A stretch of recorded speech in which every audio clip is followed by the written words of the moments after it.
Chapter 12, Mishnah 6. After the house is emptied out and the Kohen rules that the spot is indeed a nega, he confines the house for a period of 7 days. At the end of the week, he returns to see if the nega has spread.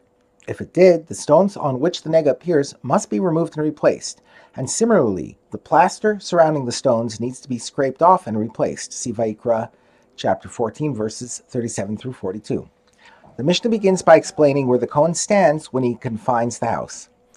Once the Kohen decides that the change of color on the wall of the house is indeed a nega, he does not go to his own house and confine the afflicted house from there. Nor does he remain inside the house that has the nega and confine it while standing there. Rather, he stands just outside the entrance of the house that has the nega and confines it, as it is stated. The Kohen shall leave the house to the entrance of the house, and he shall confine the house for 7 days. There, verse 38. The Mishnah teaches what the Kohen does when the 7 days of confinement are up. He returns at the end of the week and examines the nega to see if it has spread. If it did, he commands the owner of the house to remove the afflicted stones from the wall and take them out of the city, as it states.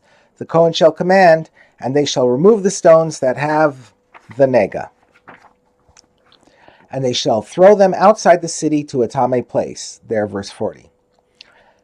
After the tame stones are deposited outside the city, and the clay surrounding them is scraped off and also deposited outside the city, verse 41, new materials are brought to replace the old. The Mishnah quotes verse 42, which deals with this procedure.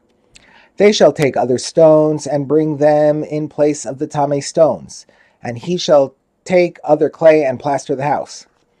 The Mishnah teaches various laws about replacing the naga-afflicted stones and the clay that surrounds them. The owner may not take stones from this side of the house and bring them to the other side of the house to replace the stones that were removed. Nor may he take clay from this side of the house and bring it to the other side of the house to replace the clay that was scraped off. Nor may he take lime from anywhere, i.e. even from outside the house, to replace the clay that was scraped off. The owner may not bring one large stone to replace two small nega-afflicted stones. Nor may he bring two small stones to replace one large nega-afflicted stone.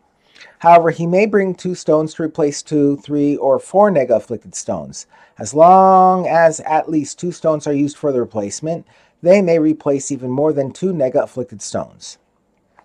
The Mishnah's final case is about a nega that appears on a wall that is shared by 2 attached houses. From here, i.e. from the ruling that the Mishnah is about to teach, the sages said, "Woe to the evildoer and woe to his neighbor." I.e., the sages derived the principle that when an evildoer is punished, even his neighbor who may not be evil sometimes suffers as well.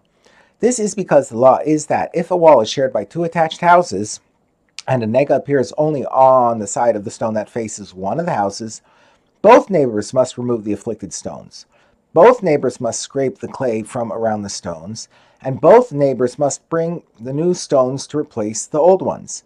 Nevertheless, although the innocent neighbor must assist in all the steps up to this point, only the owner of the afflicted house brings the new clay that is necessary to replaster the house.